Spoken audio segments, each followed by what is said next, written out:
और सेठी साहब, आपसे सभी ये सवाल करना चाहते हैं कि अब जब पाकिस्तानी गवर्नमेंट ने, पीसीबी ने बिल्कुल ही इनकार कर दिया है हाइब्रिड मॉडल पर जाने से, और दूसरी तरफ बीसीसीआई भी रजामंद नहीं है इंडियन टीम को पाकिस्तान भेजने से, तो फंस गया बीच में आईसीसी। और आपने रेवेन्यू के हवाले से भी क्लैरिटी दी एक ट्रांसमिशन में, लेकिन सभी इस प्रोग्राम के तवज्जुह से आपसे जानना चाहेंगे कि आईसीसी के पास क्या ऑप्शंस हैं सिचुएशन से निकलने को?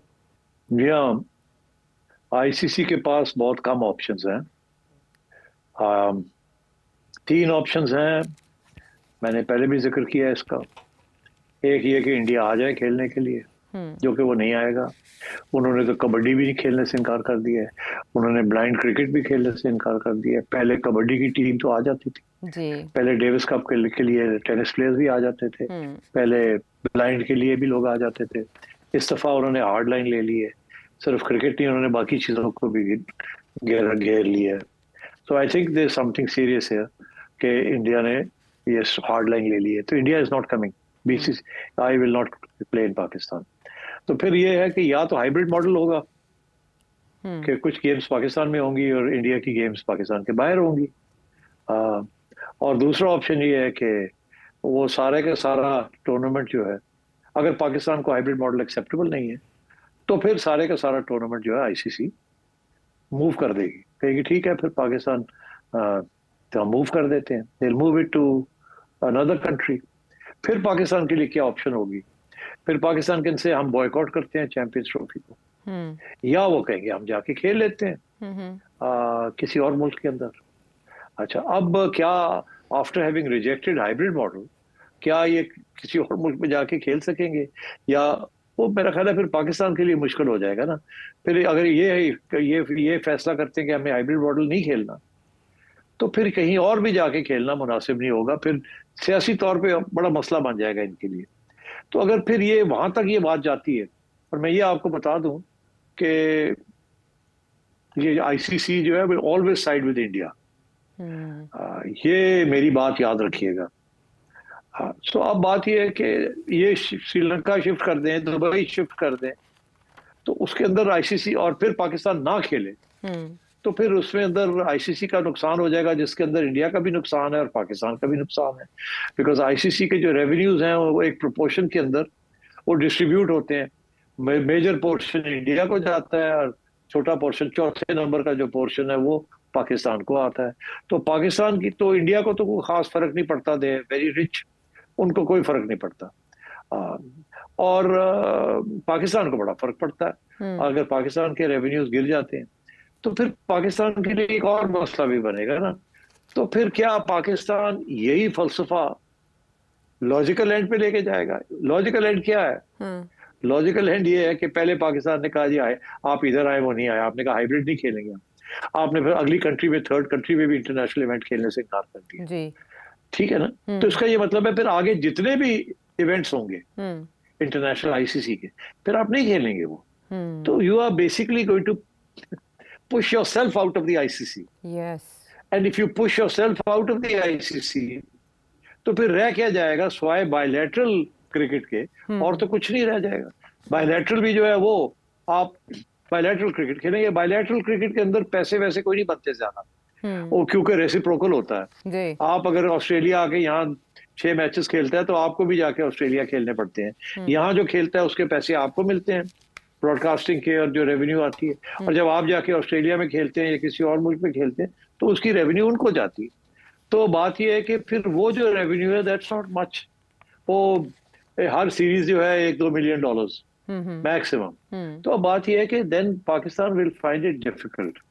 और मैं ये आपको बता दूं कि ये सोचना चाहिए जो भी फैसले कर रहे हैं कि लॉजिक क्या है आपकी बॉयकॉट करने की, इंडिया की बॉयकॉट करने की लॉजिक इंडिया को पता है कि वो दे कैन सस्टेन इट, उन्होंने पहले भी किया है और अगर अब भी करते हैं तो दे कैन सस्टेन इट। और आईसीसी जो है वो मजबूर हो जाएगी, तो वो ठीक है, वो मजबूरी है, अब क्या किया जाए। मगर पाकिस्तान क्या करेगा?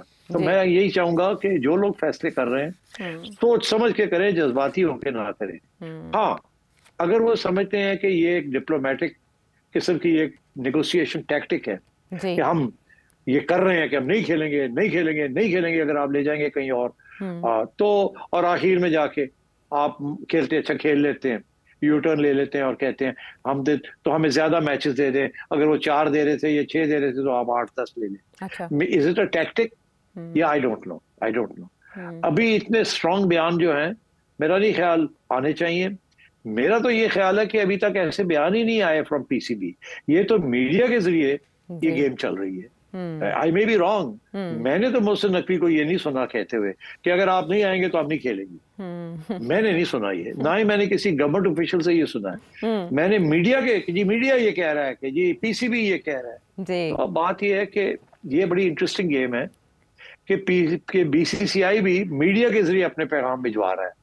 और अब मेरा ख्याल है मोहसिन नकवी साहब ने भी फैसला किया है कि मीडिया के जरिए हम भी अपने पैगाम भिजवाते हैं और कहीं ना कहीं नेगोशिएशन हो जाए ताकि कोई मिडिल रास्ता इख्तियार कर लिया जाए। तो if that is the case very good. मगर मैं इसमें एक छोटी सी एडवाइस देना चाहूंगा, कोई लेता है ले, नहीं लेता ना ले। इंडियन मीडिया जो है वो हमेशा बीसीसीआई को सपोर्ट करता है और पाकिस्तानी मीडिया जो है वो कभी पीसीबी को सपोर्ट करता है और कभी नहीं भी करता। ये फर्क है। This is a very big difference जी।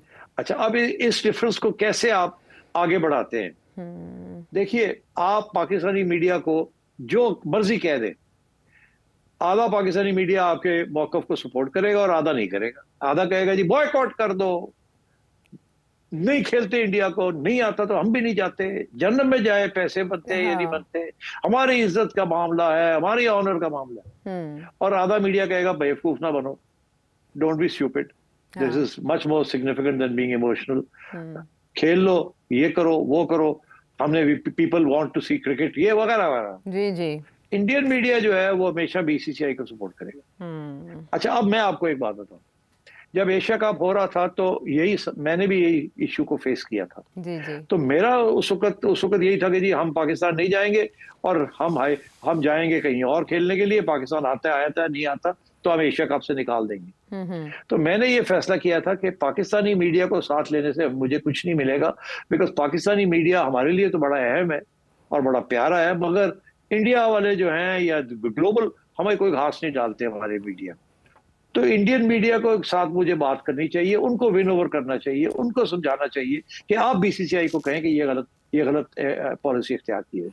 मैंने फिर उस वक्त पाकिस्तानी मीडिया से तो बात नहीं की, बिकॉज मेरा ख्याल था कोई फायदा नहीं होगा, हालांकि वो बड़े बेचारे सपोर्टिव थे।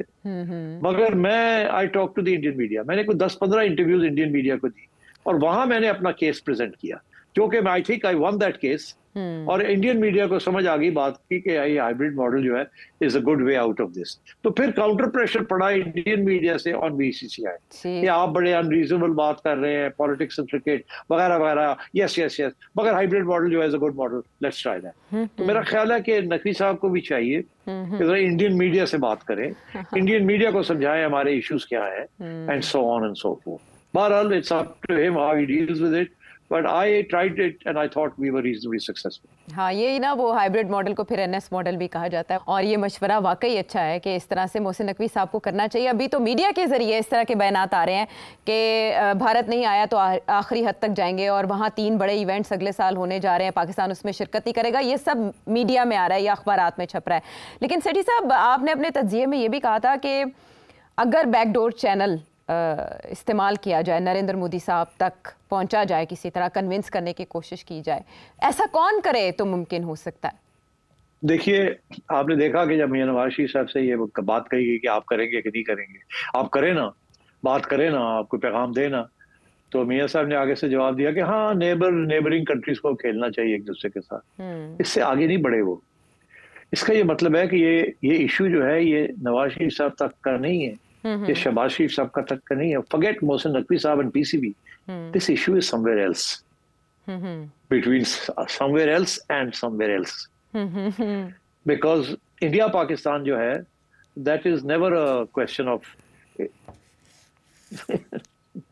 it is always a question of national security institutions. तो उधर भी और इधर भी। तो इसलिए आप ये कहती हैं कि कोई behind the scenes को बात हो, अगर तो आपकी समझती है कि यस हमें करना चाहिए तो वो कर सकते हैं।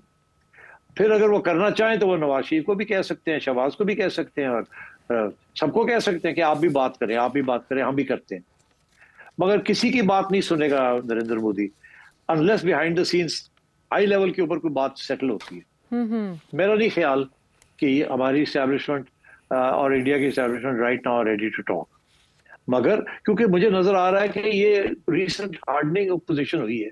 अब वो बिहाइंड द सीन्स क्या हुआ है क्या नहीं हुआ, हमारे कोई दोस्त जर्नलिस्ट दोस्त हैं वो इशारे कर रहे हैं कि कुछ नई डेवलपमेंट्स हुई हैं जिसकी वजह से इंडिया ने फिर हार्ड लाइन ले ली है। मैंने अपने कल के तबसरे में कहा था, मैं फिर रिपीट कर देता हूँ कि अभी जो हाल ही में इलेक्शंस हुए हैं कश्मीर में, वहाँ जो नई पार्लियामेंट आई है कश्मीर की, वहाँ उन्होंने रेजोल्यूशन पास किया है कि जी आर्टिकल 370 को रिस्टोर किया जाए, जिसके साथ नरेंद्र मोदी ने बड़े सख्त बयान दिए कि सवाल ही पैदा नहीं होता ऐसी की तैसी बारह। तो वहाँ कुछ स्पेकुलेशन मीडिया में चल रही है कि ये इतनी दिलेरी के साथ उमर अब्दुल्ला ने और इन लोगों ने क्यों ये फिर से ये बात छेड़ दी है और क्यों नाराज किया फेडरल गवर्नमेंट को एंड सो ऑन। तो कोई वहाँ कोई कंस्पिरेसी थ्योरी चल रही है कि शायद उनको उकसाया गया है फ्रॉम आवर साइड, या हमने कहा है कि करो करो करो। मैं नहीं समझता कि उमर अब्दुल्ला जो है वो हमारी बात सुनेंगे।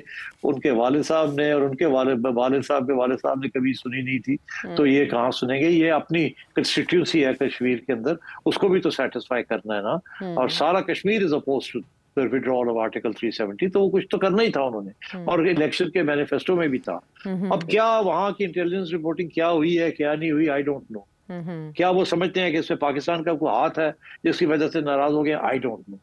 बट स्पेकुलेशन है कि कोई ऐसी बात हुई है, और अगर ऐसी बात नहीं हुई तो फिर तो समझाया जाए इंडिया को कि ऐसी बात नहीं है। और फिर मगर मैं समझता हूँ these are too complicated matters. हमारे जो पावर ब्रोकर्स हैं उनके लिए क्रिकेट इज नॉट इम्पोर्टेंट, ये आपके लिए अवाम के लिए इज इम्पोर्टेंट। मगर ये पॉलिटिशियंस जो हैं ये किसी वक्त भी इंडिया के साथ बात करने के लिए इजाजत के बगैर ये नहीं करेंगे, और इजाजत पक्की लेनी पड़ेगी के बाद, और फिर इजाजत मिल भी जाती है और कामयाबी नहीं होती, वो भी एक फेलियर, ये एक पॉलिटिशियंस कभी नहीं एक्सेप्ट करेंगे जी। तो जब तक इजाजत ना मिले और पक्का बिहाइंड द सीन्स पता ना चल जाए कि जो हम करेंगे उसकी कामयाबी होगी, कभी नहीं करेंगे। सो आई फेयर के ये पीसीबी को ये मामला तय करना पड़ेगा, और मैं समझता हूँ अच्छी बात है कि पीसीबी ने ऑफिशियली ऐसी बात नहीं की जिसके साथ यू टर्न लेना मुश्किल हो जाए। बिल्कुल ठीक। अभी